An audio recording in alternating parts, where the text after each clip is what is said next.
संत रामपाल जी महाराज एक ऐसे महान संत जिन्होंने अपनी सतभक्ति, तत्व ज्ञान, करुणा और सेवा के बल पर समाज में नई मिसाल कायम की है। संत रामपाल जी महाराज की अगुवाई में उनके सभी सतलोक आश्रमों से समाज कल्याण के अद्भुत कार्यों ने समाज को सुनहरे भविष्य की एक नई उम्मीद दिखाई है। संत रामपाल जी महाराज से नाम दीक्षा लेने के बाद लाखों लोगों की लाइलाज बीमारियां जैसे कैंसर, एड्स आदि ठीक हुई। संत जी के ज्ञान से प्रेरित होकर उनके अनुयायियों ने लाखों यूनिट रक्तदान किया। संत जी ने लाखों बहन बेटियों का दहेज मुक्त विवाह करवाया।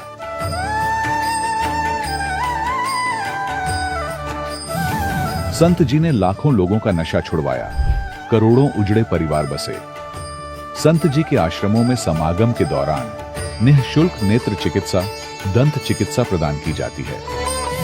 संत रामपाल जी महाराज द्वारा समय समय पर पर्यावरण संरक्षण के उद्देश्य से बड़े स्तर पर वृक्षारोपण किया जाता है।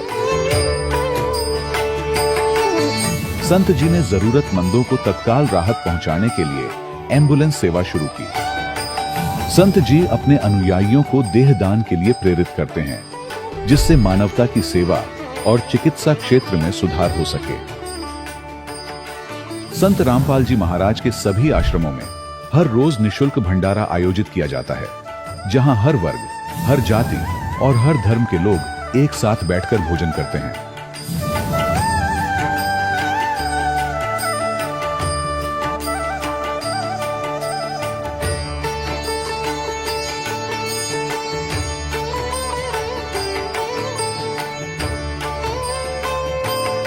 संत रामपाल जी महाराज के आश्रम में हजारों बुजुर्गों को सम्मान और प्यार के साथ जीवन जीने का अवसर मिलता है।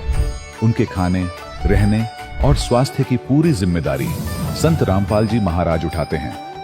अनाथ बच्चों के लिए संत रामपाल जी महाराज के सभी आश्रम किसी वरदान से कम नहीं। यहाँ उन्हें शिक्षा, संस्कार और भविष्य के लिए बेहतर अवसर प्रदान किए जाते हैं। चाहे बाढ़ हो, भूकंप या महामारी, संत रामपाल जी महाराज और उनके अनुयायी हमेशा ही जरूरतमंदों के लिए सबसे आगे खड़े रहते हैं। कोविड महामारी के दौरान संत रामपाल जी महाराज के आश्रमों से करोड़ों लोगों के लिए भोजन, दवाइयां और जीवन रक्षक सामग्रियां उपलब्ध कराई गई। चाहे गरीब की मदद हो या किसी शोषित और पीड़ित वर्ग के हक और सम्मान की लड़ाई, संत रामपाल जी महाराज ने हमेशा ही उनकी दबी आवाज को सरकारों तक पहुंचाया है और उन्हें उचित न्याय दिलवाने में अहम भूमिका अदा की है। समाज में आध्यात्मिक और सामाजिक मूल्यों के प्रति जागरूकता लाने में संत रामपाल जी महाराज हर कदम पर मानवता के सच्चे सेवक साबित हुए हैं। संत रामपाल जी महाराज का जीवन हमें सिखाता है कि सच्ची सेवा वही है जो निस्वार्थ भाव से की जाए। आइए हम भी इस महान सेवा के कार्य में इस महान संत से जुड़ें और संत रामपाल जी महाराज से नाम दीक्षा लेकर अपने जीवन को धन्य बनाएं।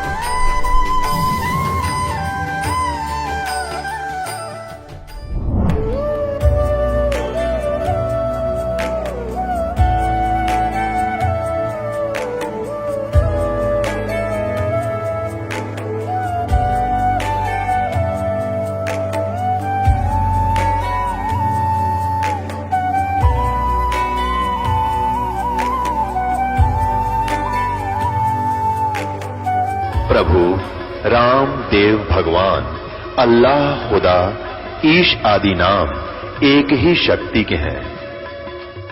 वो कैसा है, कहां है, कैसे मिलता है, किसने देखा है?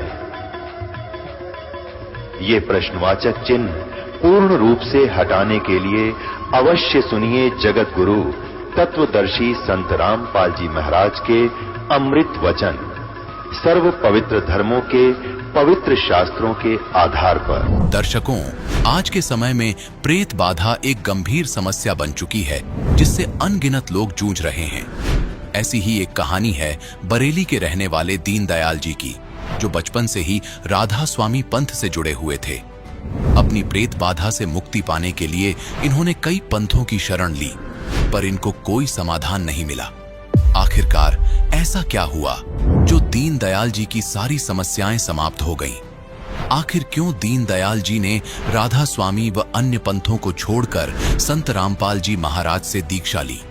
आइए सुनते हैं दीनदयाल जी की सच्ची कहानी उन्हीं की जुबानी। नमस्कार सर। सच साहब जी। सर क्या नाम है आपका? दीनदयाल। दीनदयाल जी आप कहाँ से हैं? ग्राम हल्दी कला, तहसील मीरगंज, जिला बरेली, उत्तर प्रदेश से। सर संत रामपाल जी महाराज से नाम दीक्षा आपने कब ली? 29/9 सन 2009।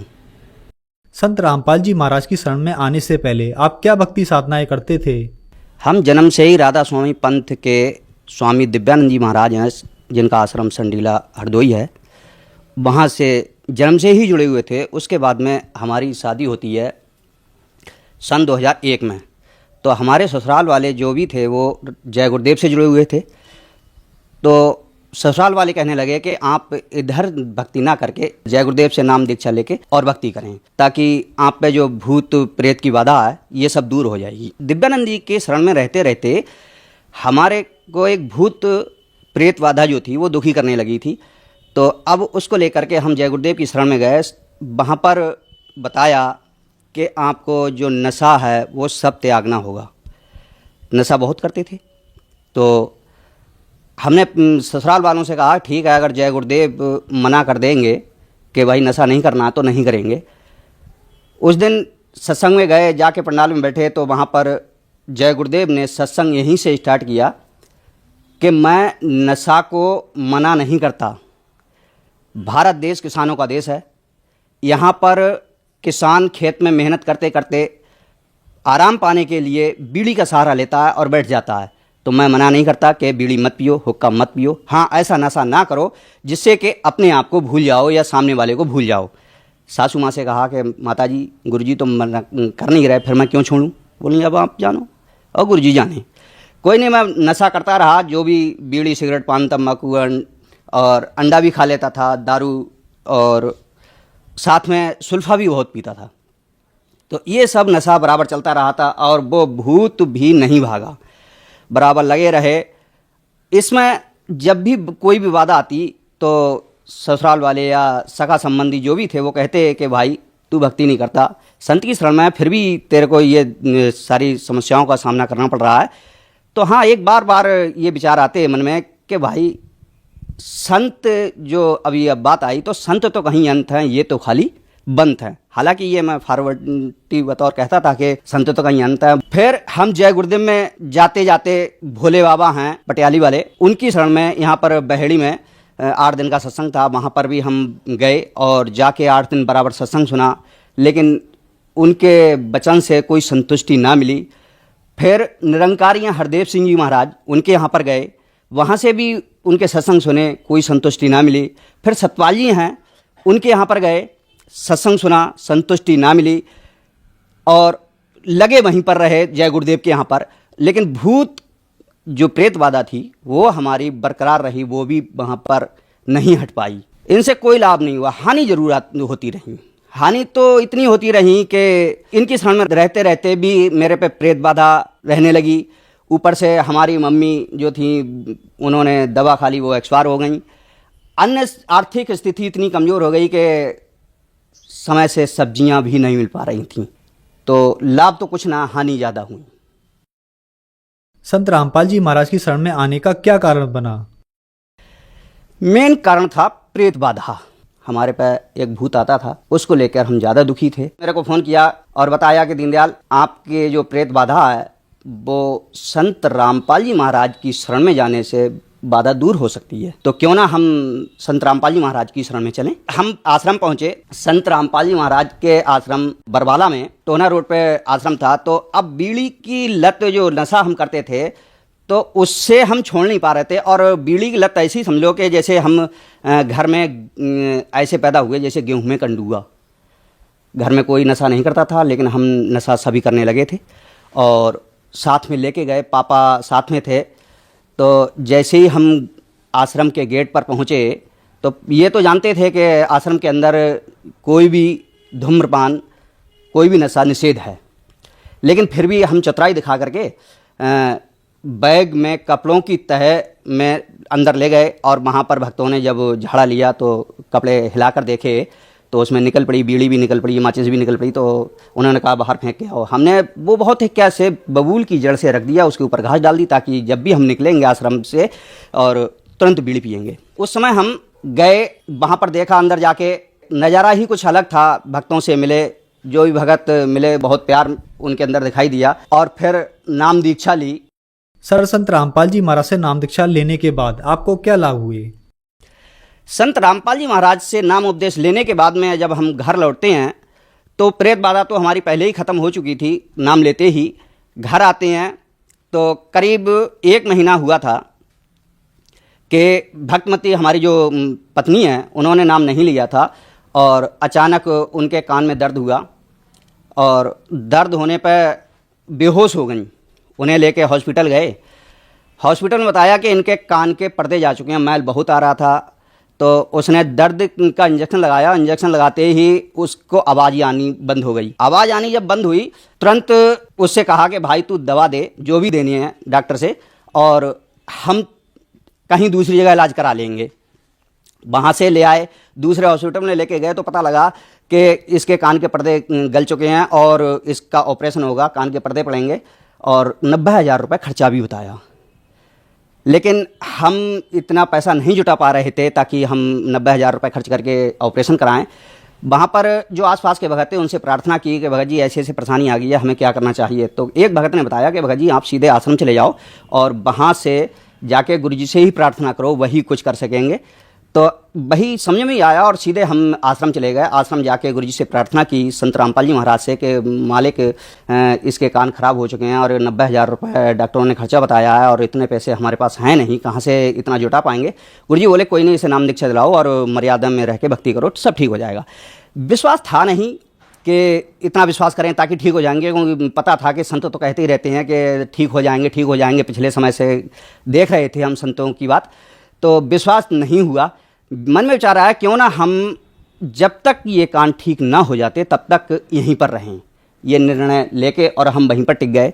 2 बार दर्शन के लिए संत रामपाल जी महाराज के जाते थे हम, तो हर बार में दिखाते और बोलते कि मालिक दया करो, कान ठीक हो जाएं।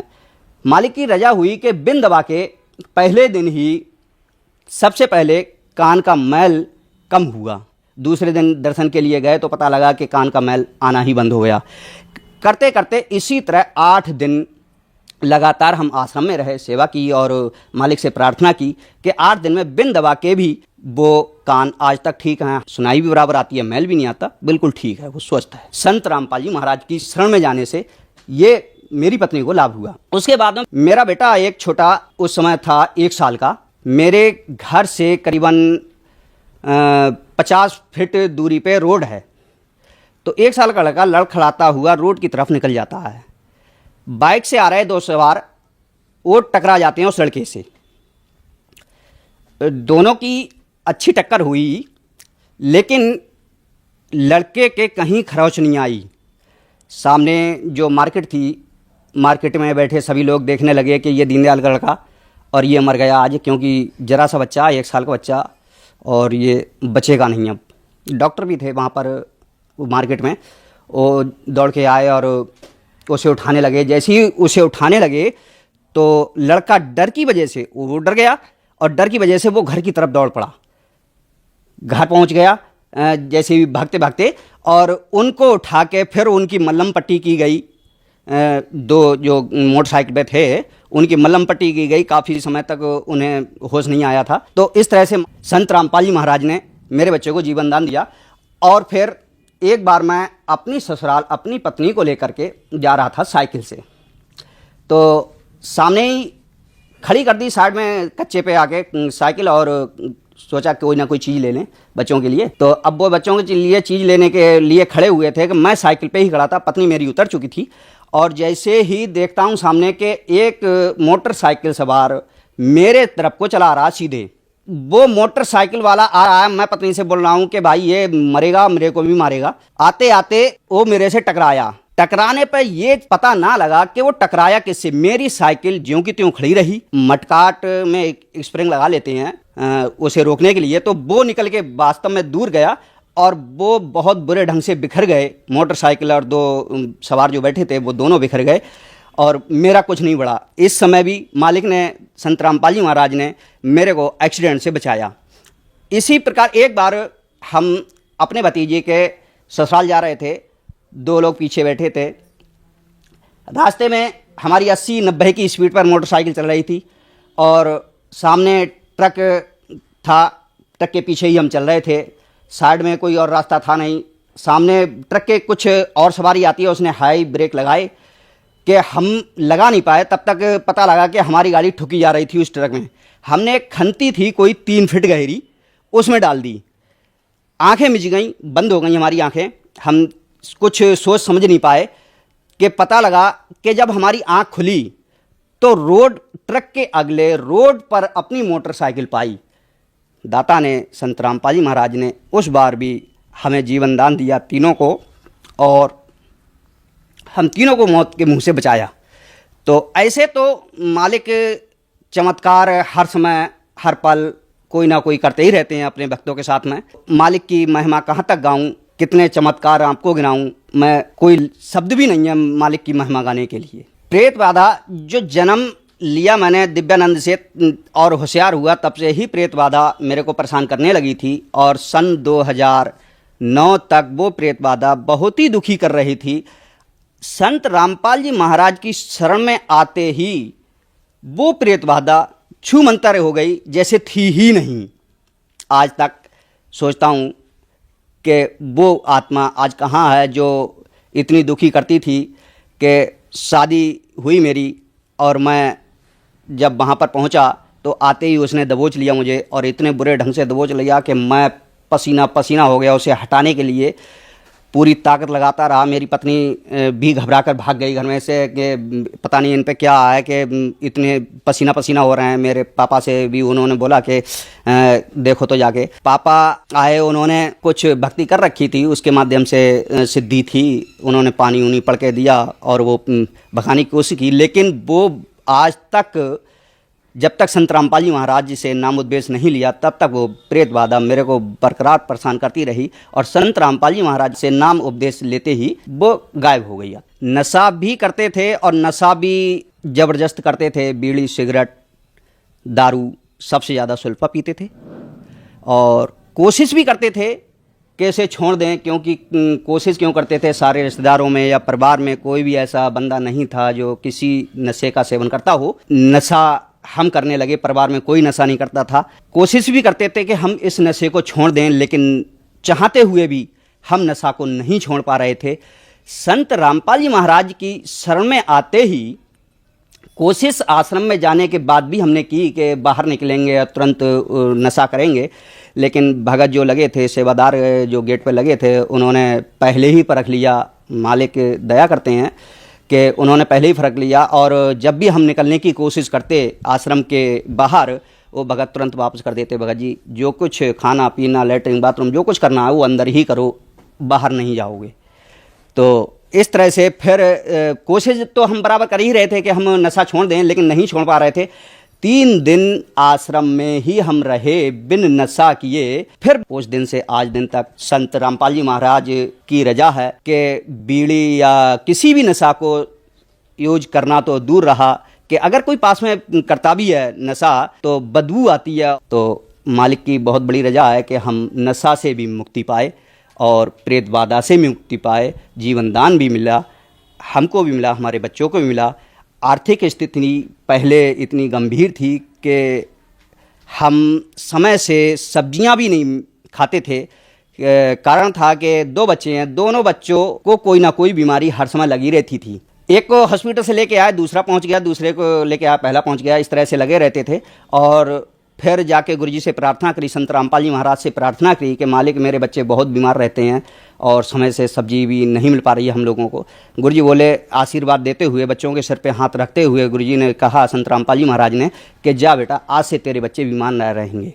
तो आज मेरे बच्चे, एक 9 साल का है, एक 11 साल का है, दोनों बच्चे ही स्वस्थ रहते हैं। आज तक कोई दवाई नहीं लेते, बिन दवा के वो बिल्कुल स्वस्थ हैं। और इसीलिए मालिक ने आज ये इतने ठाट कर रखे हैं, कमाई हमारी उतनी है, मालिक ने हर चीज़ घर में उपलब्ध करा रखी है, सारी सुविधाएं भी हमको बराबर मिल रही हैं।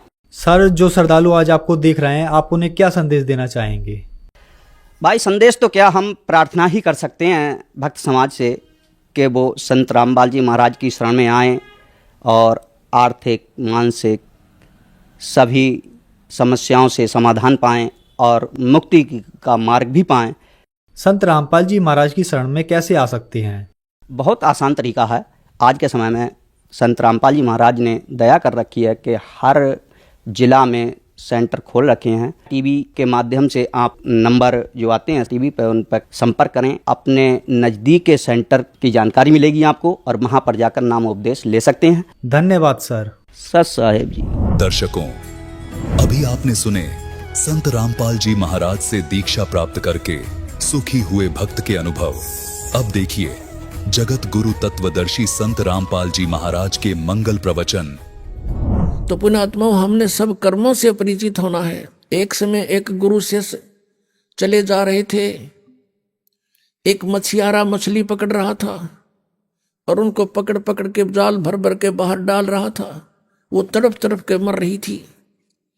तब शिष्य ने पूछा, गुरुदेव इस अपराधी प्राणी को क्या सजा मिलेगी? गुरुदेव ने कहा, बेटा आजा, फिर बताऊंगा, समय आने पर उत्तर दूंगा तुझे। कुछ 5-7 वर्ष के बाद, 8 वर्ष के बाद दोनों गुरु शिष्य जा रहे थे, जंगल से गुजर रहे थे, वन से। वहां एक हाथी का बच्चा उछल कूद करता करता 2 पेड़ों के बीच में फंस गया। बहुत निकट निकट थे। निकलने की चेष्टा की लेकिन नहीं निकल पाया। निकलने की चेष्टा करने में उसकी सारी खाल छुल गई। वो निकलते आया बाहर, लेकिन इतना लाचार हो गया, वो गिर गया। उसके सारे शरीर में कीड़े पड़ गए, कीड़े, और वो बुरी तरह चिल्लाहट मार रहा है, चिल्ला रहा है। अब उस शिष्य ने पूछा, गुरुदेव इस प्राणी ने ऐसा कौन सा जुल्म कर दिया, देखो कितने कीड़े पड़े हुए इसके शरीर में, चिल्ला रहा है। तब गुरुदेव ने कहा, बेटा जो मछियारा आपने देखा था, प्रश्न पूछा था मेरे से, एक मछियारा मछलियां पकड़ रहा था, आपने पूछा था कि इसको क्या दंड मिलेगा? कहने लगे कि ये वही अपराधी है, हाथी की जूनी में आज ये जितनी मछलियां थी वो इसको नोच नोच कर इसका मांस खा रही है, ये कीड़े बनकर। तो पुण्यात्मा, परमात्मा कहते, तुमने उस दरगाह का मैल नहीं देखा, धर्मराज के तिल तिल का लेखा। हम फिर अपने उसी प्रसंग पर आते हैं।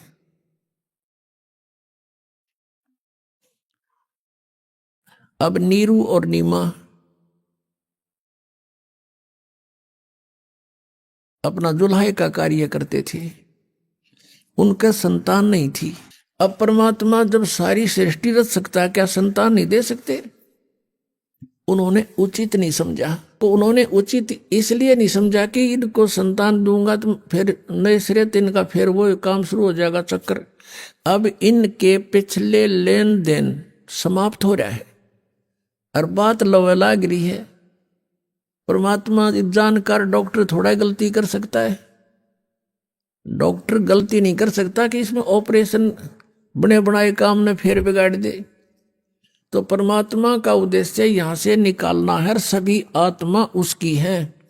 हम तो अपने सुख के लिए बेटे न रोए हैं कि बड़ा हो के कमावो हैं और ये मुझे सुख दे, फलाना करो। और वो बालक बीमार हो जा 6 महीने और अच्छी खूब तो पैसे लगे, 1 साल में सारा परिवार न्यू कहे भगवान इसने ठा ले, इसका अच्छा था, देखा नहीं जाता, घना दुखी हो रहा है। और परमात्मा जो फैसला करता है वो बिल्कुल सही करता है। तो संसार के विचारों से और आध्यात्मिक मार्ग में बहुत अंतर है। इसलिए कहते हैं जगत और भगत का बैर बना रहता है। विरोध होता है। विरोध का कारण यही है कि संसार की बातें अपने सतर की है और भक्तों की आध्यात्मिक मार्ग की बातें होती हैं। जैसे बहुत से ऐसे प्रमाण हैं कि आध्यात्मिक मार्ग में कहते हैं वहां तो दंडवत प्रणाम करते हैं, वहां तो ऐसा करते हैं, लंबे लेटते हैं। अब इस तरह की बातों को संसारिक लोग पसंद नहीं करते क्योंकि उनको ज्ञान नहीं। हमारा घीसा गल है, हम तो जो करें आनंद आता है, हमारे पुण्य बनते हैं, अहंकार खत्म होता है। ये दुश्मन जो हमारे जीव का दुश्मन है अहंकार, इस तरह का होता है। तो समाज तो सोचता है जिसका संतान नहीं होता निकम्मा आदमी, कर्महीन, इसकी शकल भी नहीं देखनी चाहिए। ये काल की प्रेरणा, लोक वेद है। और भगवान के मार्ग में वो बहुत पुण्यकर्मी प्राणी है। देखो पुण्यकर्मी तो वो भी है जिन नाम ले लिया, उनके संस्कार एक दूसरे पुत्र पुत्री में है तो भी अच्छी बात है। सब उस परमात्मा की आत्मा है, सबको लगा दे भगवान के चरणों में। अब संस्कार जो है हल्के हो जाएंगे, परमात्मा अपने सतर से, अपनी पावर से ठीक करेगा उनको, तो वो हमारे आसानी से सुलझ जाएंगे और इससे जीवन में काम निपटा देंगे। आपका भी संतान है उसका भी, और जिनका संतान नहीं है वो तो बना बनाया काम है उनका। तो देखो ये नहीं है कि भी संतान भगवान नहीं दे सकते, दे सकते, लेकिन उनको संतान नहीं दी इसलिए नहीं दी कि ये फिर इस 84 के कोल्लू में फिर जुड़ जाएंगे। उनके लिए स्वयं चले गए बालक बनके उस अपने भगत की प्रतिज्ञावश। अब दूसरी बार परमात्मा ने जो लीला वो करते हैं, वो लीला की लगभग 60 वर्ष से ज्यादा आयु होगी थी नीरू और नीमा की। संतान कोई नहीं थी उनके, और उनका गंगा में स्नान करना बंद कर दिया था। अब वो प्रतिदिन स्नान अवश्य करते थे क्योंकि ब्राह्मण कुल में जन्म था, जिस कारण से उनके संस्कार ऐसे थे, नहा धोकर खाना खाना। तो वहां एक लहर तारा नामक तालाब था। लहर उसका तारा नाम था। लहर तारा इसलिए बोलते थे कि गंगा का जल वर्षा के दिनों में एक लहरों के द्वारा ऊपर का उछल कर एक बहुत बड़े सरोवर का रूप धारण कर लेता था, जैसे ये सामने आप देख रहे हैं। उसमें प्रतिदिन स्नान करने जाते थे और वो उनकी झोपड़ी से लगभग 4 किलोमीटर दूर था। उसमें वन ही वन थे, वहां पर बहुत बड़ा सरोवर था। जिस दिन परमात्मा सतलोक से चलकर आए, आकाश से अपने सतलोक से चलकर आए, वो तीसरे मुक्ति धाम से, उसी समय एक अष्टानंद नाम के महर्षि रामानंद जी के शिष्य, एक ऋषि अष्टानंद जी साधना कर रहे थे अपने गुरुदेव के द्वारा बताई गई क्रियाओं से। उसने देखा कि आकाश से एक प्रकाश का गोला आया। उसकी आंखें जब उसको सहन नहीं कर सकी, आंखें बंद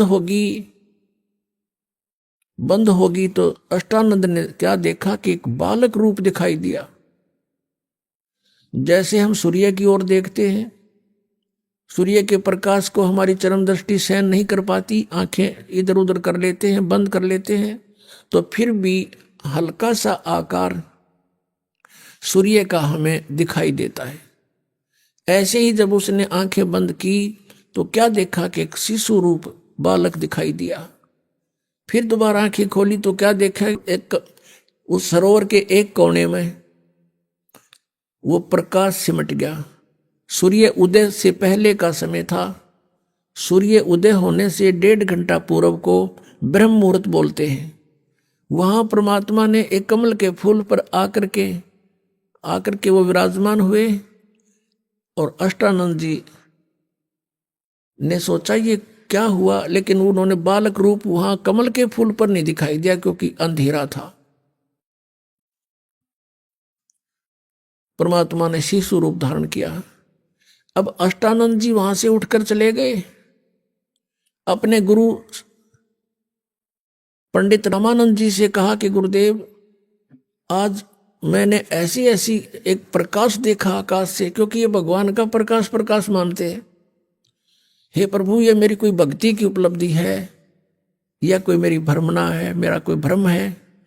तब रामानंद जी ने बताया कि पुत्र, ये कोई तेरी भक्ति की उपलब्धि नहीं है और न ही कोई तेरा भ्रम है।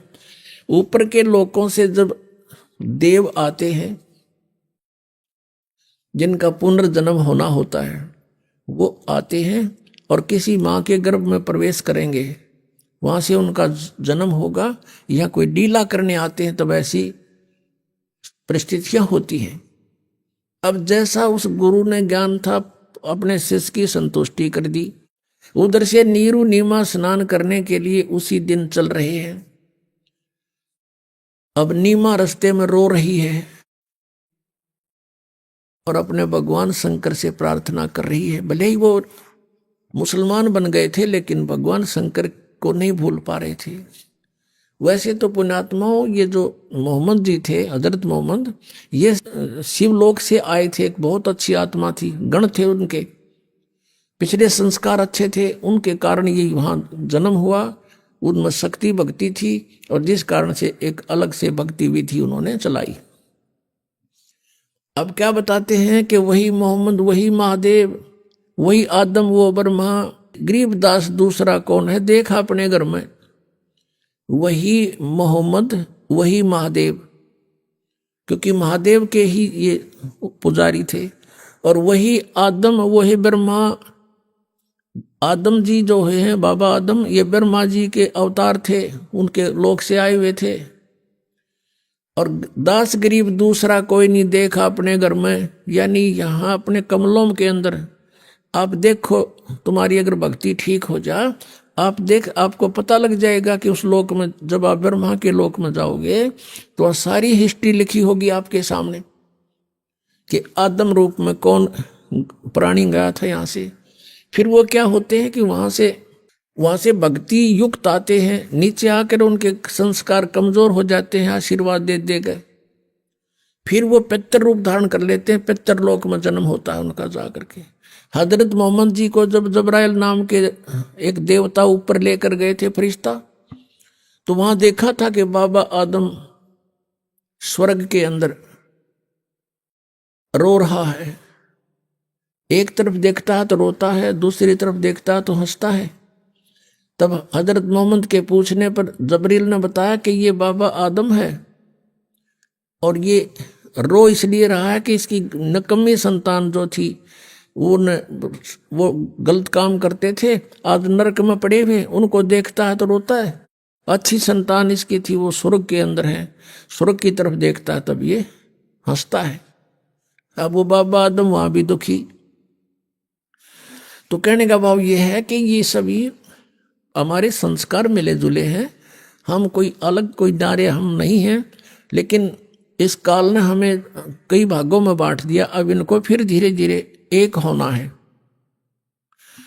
तो कहने का भाव ये है, जो प्रसंग चल रहा है कि भगवान शिव को बहुत याद करती थी।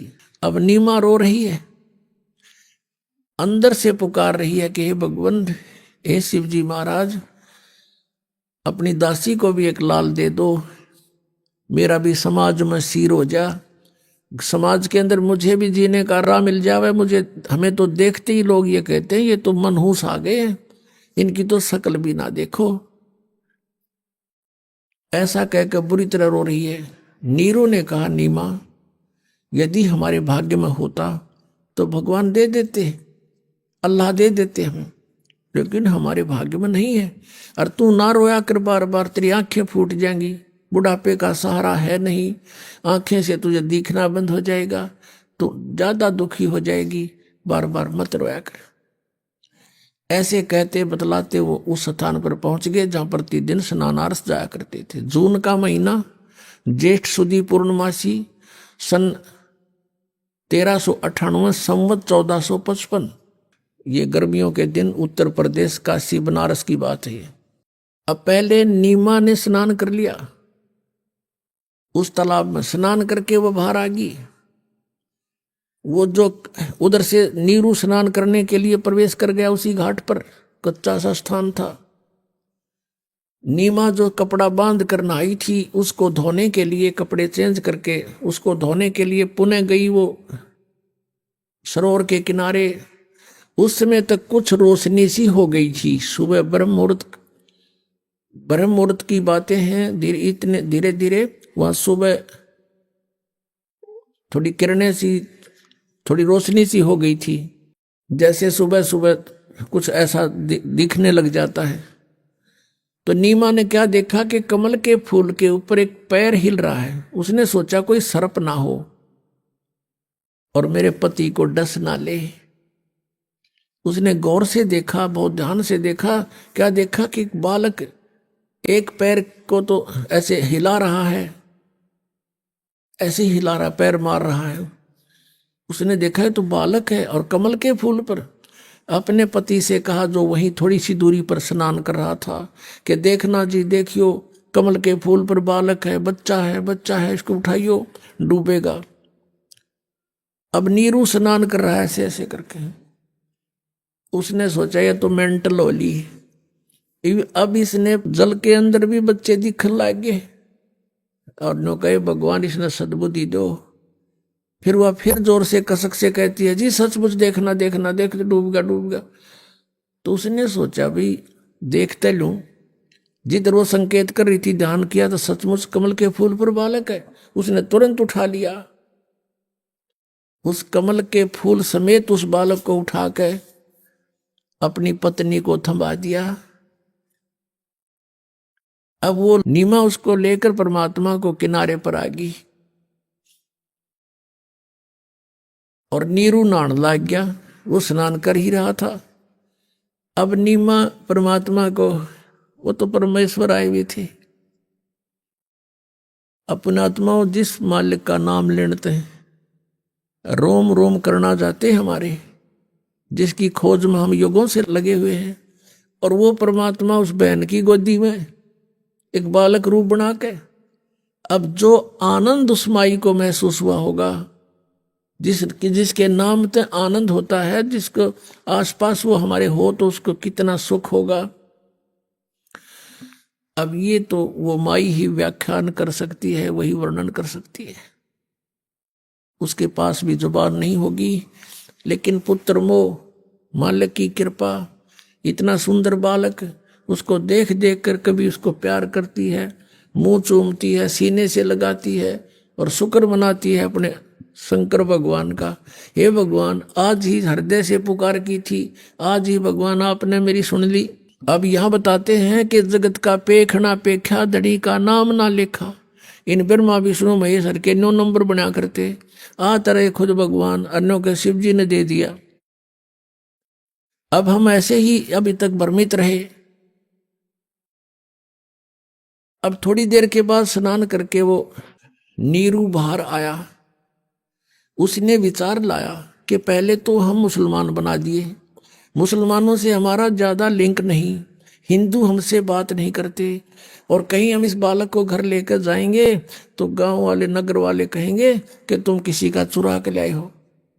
हम कहेंगे कमल के फूल पर मिला, हमें कहेंगे झूठ बोलते हो, कमल के फूल पर बालक हो ही नहीं सकता, और हमारा उलिया बिगाड़ेंगे, बालक को छीन लेंगे, पूछेंगे कहाँ इनकी माता पिता, वह रो रही होगी, तुम चुरा कर लाए हो किसी का।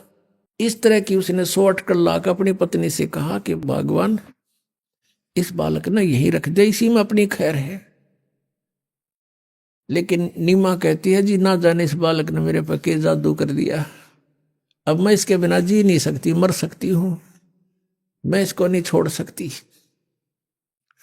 अब नीरू ने सोचा कि ये मानती नहीं और घर ते बेघर करवाएगी, बालक रहना नहीं। उसने अपने जीवन में पहली बार अपनी पत्नी की तरफ हाथ किया थप्पड़ मारने के लिए, रोते हुए कि तू जिद्दी होगी, मैं तेरी हर बात को मानता आया हूं, इस कारण के हमारे संतान नहीं है कि तेरी आत्मा दुख ना पा जा, इसलिए तू जिद्दी होगी, हट करने लगी है, मेरी एक नहीं मानती है, और छोड़ इस बालक को। न्यू हाथ किया ही था, परमात्मा बोले जो गोदी में थे, कहने लगे नीरू सावधान हो।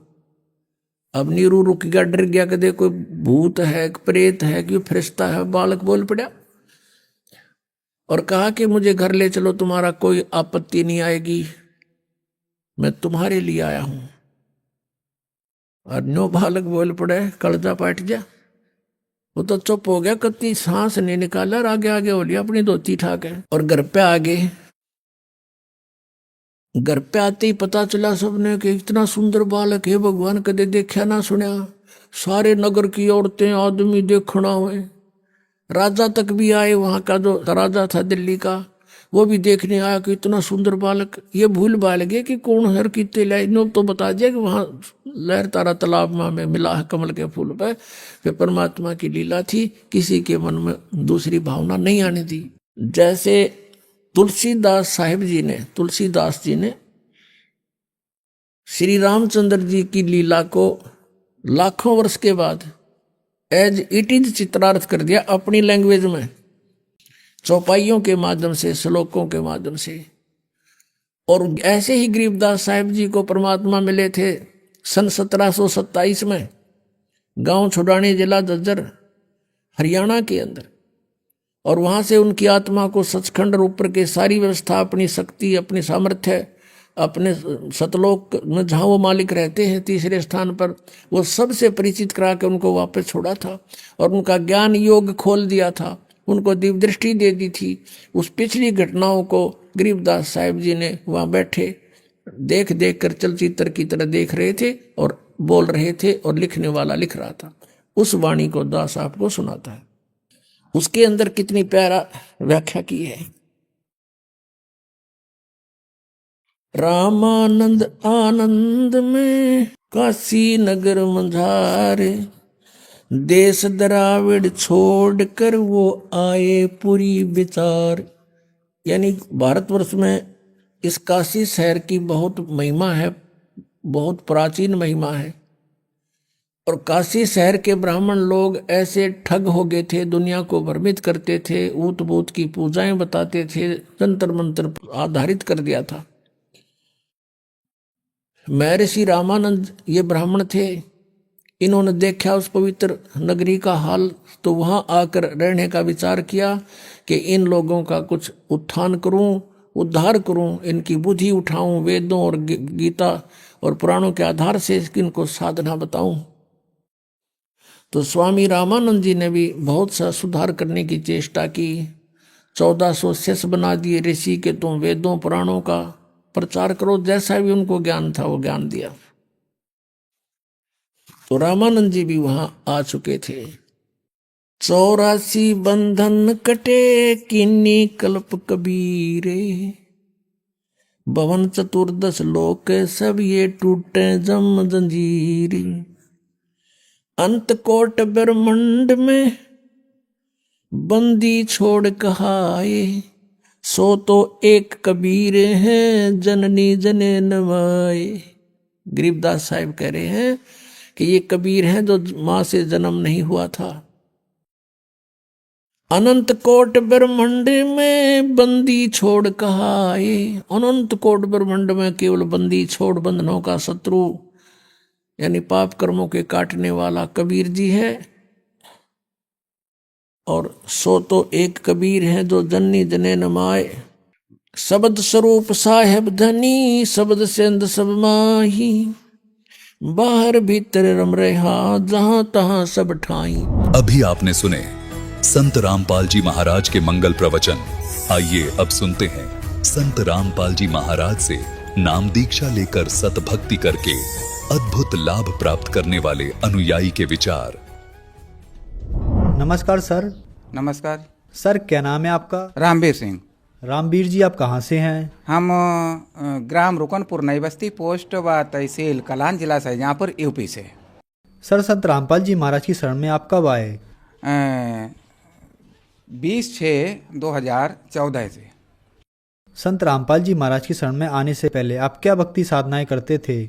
हम शरण में आने से पहले शंकर की, ब्रह्मा विष्णु की पूजा करना, अन्य देवी देवताओं की पूजा करना और ये सब करते थे। और शंकर जी के हम जो है कट्टर पुजारी थे।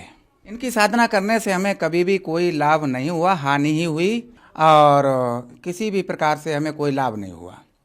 सर, संत रामपाल जी महाराज की शरण में आने का क्या कारण बना? सबसे पहले हमें ज्ञान गंगा पुस्तक मिली।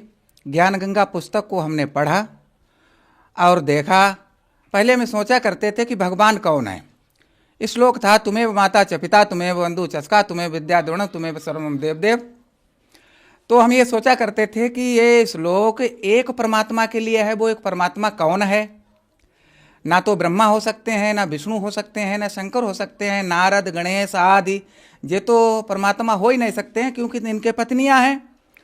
और परमात्मा मालिक वही होता है जो सशरीर आए और सशरीर जाए। ऐसा परमात्मा इसमें कौन नहीं? शंका हुई। जब हमने ज्ञान गंगा पुस्तक को पढ़ा तो वास्तविक पता लगा कि परमात्मा कबीर ही हैं और बंदी छोड़ संत रामपाल जी महाराज के रूप में आए हुए हैं। और इस तरीके से फिर हमने उस पुस्तक के माध्यम से ज्ञान जब हमें मिला तो हमने सतलोक आश्रम में जाकर के परमात्मा से नाम लिया। संत रामपाल जी महाराज से नाम दीक्षा लेने के बाद आपको क्या लाभ प्राप्त हुए? संत रामपाल जी महाराज से नाम लेने के बाद हमें बहुत से लाभ हुए। हमारी पत्नी थी, उन्हें शुरू से ही, शादी से पहले से ही शारीरिक रोग था और चलने फिरने में परेशान रहती थी। इलाज करवाने पर बहुत सा इलाज करवाया, वो सही नहीं हुई। शरीर में, पूरे शरीर में दर्द होता था, पैरों से चोटी तक। डॉक्टरों ने कहा तो जीवन भर दवा खानी पड़ेगी, इससे तो ये मर्ज सही नहीं हो पाएगी। उसके बाद वो हमारी नाम लेने के बाद बंदी छोड़ संत रामपाल जी की कृपा से उनका सारा रोग दूर हो गया। दूसरा लाभ ये हुआ कि हमारा एक छोटा लड़का है जिसका नाम सत्यम है। वो जन्म से ही सही नहीं रहता था, हर समय इलाज चलता रहता था और उसे बीमारी थी शरीर में, जैसे हर समय सर्दी रहना, बुखार रहना और दिल का दौड़ा पड़ जाना। ऐसी घातक बीमारी से वहाँ भी डॉक्टरों ने कह दिया कि भाई ये तो अभी नहीं, ये सही नहीं होगा, इसका तो इलाज लंबा समय तक चलेगा, कम से कम आपके 50,000 रुपये खर्च होंगे। परमात्मा का नाम लेने के बाद वो बिना इलाज, बिना दवाई के वो लड़का सही हो गया, आज भी सही है। ये लाभ हुआ कि हमारी लड़की जिसका नाम पारुल है, तो उसने सत्संग में सुना था कि परमात्मा तो सब कुछ कर सकते हैं और परमात्मा जो है अपना, अगर मनुष्य की उम्र कम है तो अपनी उम्र से उम्र बढ़ा देते हैं, आँखों की ज्योति भी बढ़ा देते हैं, अंधेपन को दूर कर देते हैं और जो है सारी समर्थ हैं वो। तो लड़की ने अपने मन में जिद्दी स्वभाव की है, अपने मन में ठान लिया कि हम 8 भाई बहन हैं और सभी नामदानी हैं, तो हम भी, इंटरमीडिएट में पढ़ती थी वो, उसने अपने इंग्लिश का पेपर देने के लिए जब गई तो अनुक्रमांक और विद्यालय का नाम जहाँ पर सेंटर था वो डाल कर और कोरी कापी जमा करके चली आई और किसी को कुछ नहीं बताया। और जब रिजल्ट निकला तो बंदी छोड़ संत रामपाल जी महाराज की, पूर्ण ब्रह्म परमेश्वर बंदी छोड़ कबीर भगवान की कृपा से उसके इंग्लिश में 70 नंबर आए। अपना नाम लिख के आई, यानी कापी में प्रश्न उत्तर उसने लिखा ही नहीं, सॉल्वेशन किया ही नहीं। कहा कि हम देखेंगे कि वास्तव में बंदी छोड़ संत रामपाल जी परमात्मा है। उसने आजमाया और उसने जो भी सोचा परमात्मा ने उसे पूरा कर दिखा दिया। उसके बाद और लाभ हुआ कि अभी अभी बात है, शीघ्रता की, जल्दी की, 13 जनवरी 12 जनवरी को मैं प्राइवेट स्कूल मेरा चल रहा है, पढ़ाता हूँ मैं और कोचिंग करके आया। उसके बाद 13 जनवरी को इतनी भयानक बीमारी लग गई कि मुझे पटकें लगने लगी, एकदम परेशान हो गया, पता नहीं क्या हो गया। फिर यहाँ से गाड़ी करके और रोहेलखंड हॉस्पिटल जो डिस्ट्रिक्ट शाहजहाँपुर में बंथरा है नाम से जो खुला है उसमें जा कर के एडमिट रहा।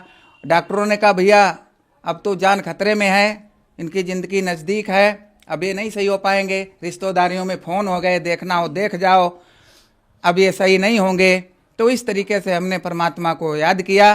परमात्मा ने स्वप्न में कहा बेटा सब कुछ सही हो जाएगा, चिंता ना करो। उसके बाद जो है परमात्मा ने उस हमारे जीवन को भी बचा दिया, नया जीवन दान दे दिया। कान की प्रॉब्लम थी, डॉक्टर बहल बड़ा चौक डिस्ट्रिक्ट शाहजहाँपुर में जो उनकी दुकान है, आज इलाज कर रहे हैं, तो उन्होंने हमारे कान का ऑपरेशन बोल दिया।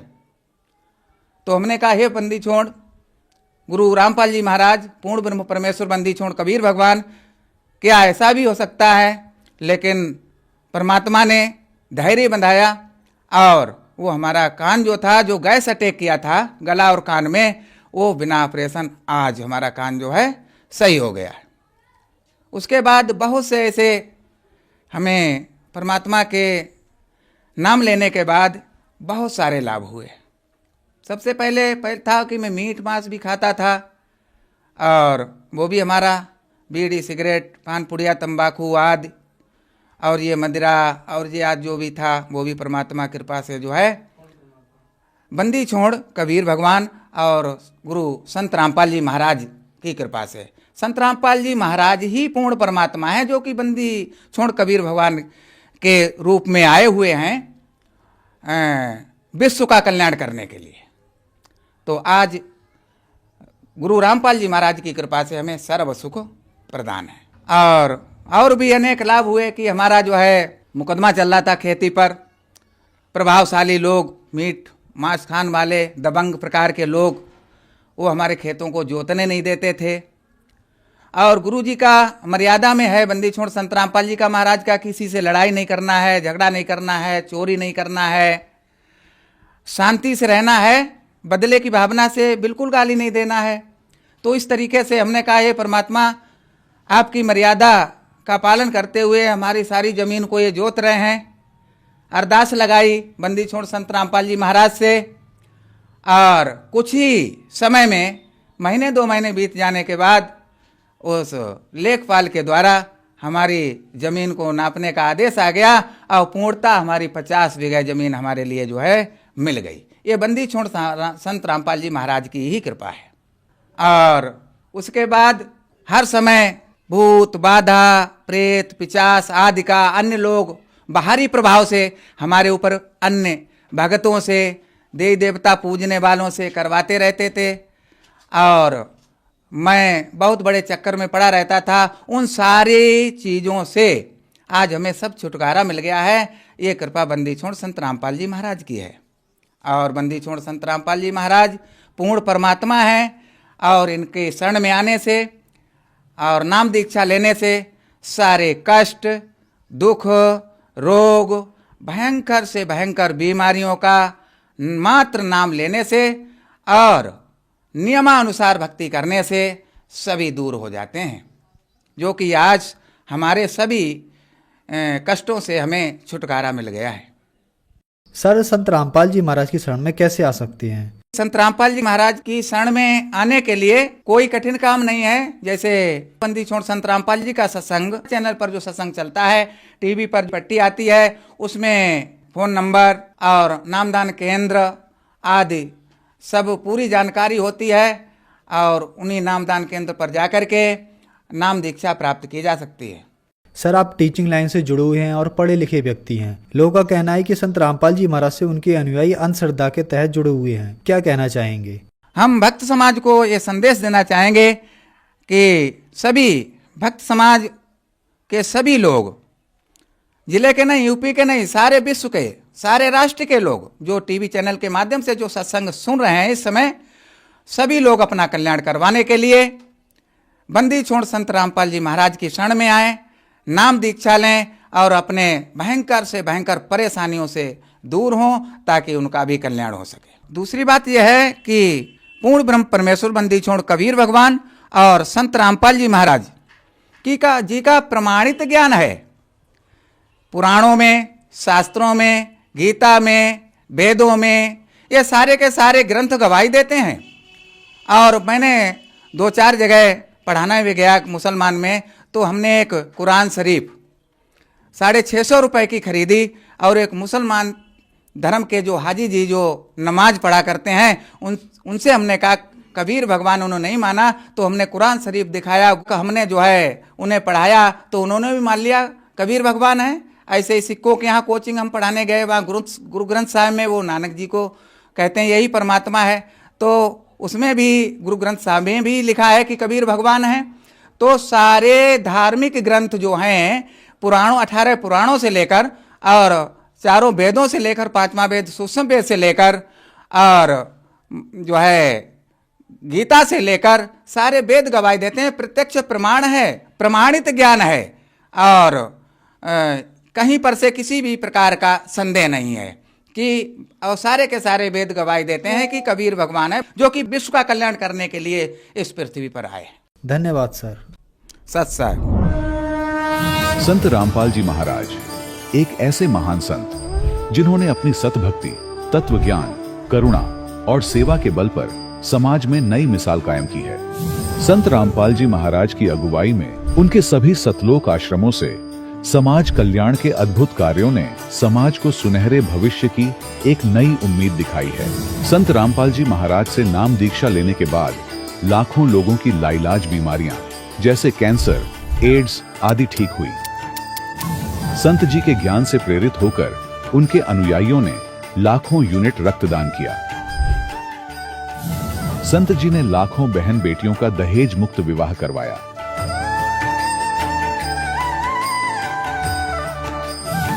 संत जी ने लाखों लोगों का नशा छुड़वाया, करोड़ों उजड़े परिवार बसे।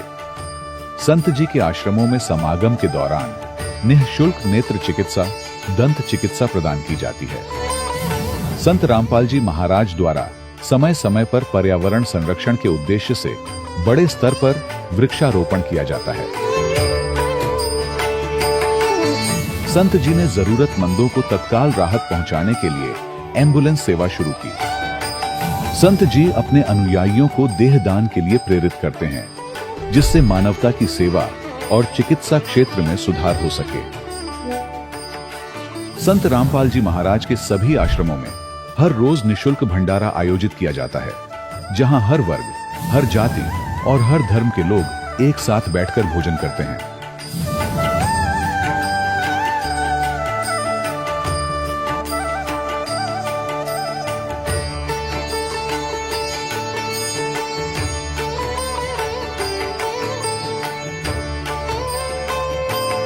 संत रामपाल जी महाराज के आश्रम में हजारों बुजुर्गों को सम्मान और प्यार के साथ जीवन जीने का अवसर मिलता है।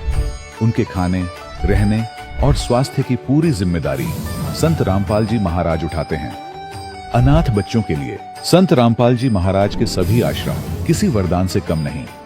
यहाँ उन्हें शिक्षा, संस्कार और भविष्य के लिए बेहतर अवसर प्रदान किए जाते हैं। चाहे बाढ़ हो, भूकंप या महामारी, संत रामपाल जी महाराज और उनके अनुयायी हमेशा ही जरूरतमंदों के लिए सबसे आगे खड़े रहते हैं। कोविड महामारी के दौरान संत रामपाल जी महाराज के आश्रमों से करोड़ों लोगों के लिए भोजन, दवाइयां और जीवन रक्षक सामग्रियां उपलब्ध कराई गई। चाहे गरीब की मदद हो या किसी शोषित और पीड़ित वर्ग के हक और सम्मान की लड़ाई, संत रामपाल जी महाराज ने हमेशा ही उनकी दबी आवाज को सरकारों तक पहुंचाया है और उन्हें उचित न्याय दिलवाने में अहम भूमिका अदा की है। समाज में आध्यात्मिक और सामाजिक मूल्यों के प्रति जागरूकता लाने में संत रामपाल जी महाराज हर कदम पर मानवता के सच्चे सेवक साबित हुए हैं। संत रामपाल जी महाराज का जीवन हमें सिखाता है कि सच्ची सेवा वही है जो निस्वार्थ भाव से की जाए। आइए हम भी इस महान सेवा के कार्य में इस महान संत से जुड़ें और संत रामपाल जी महाराज से नाम दीक्षा लेकर अपने जीवन को धन्य बनाएं।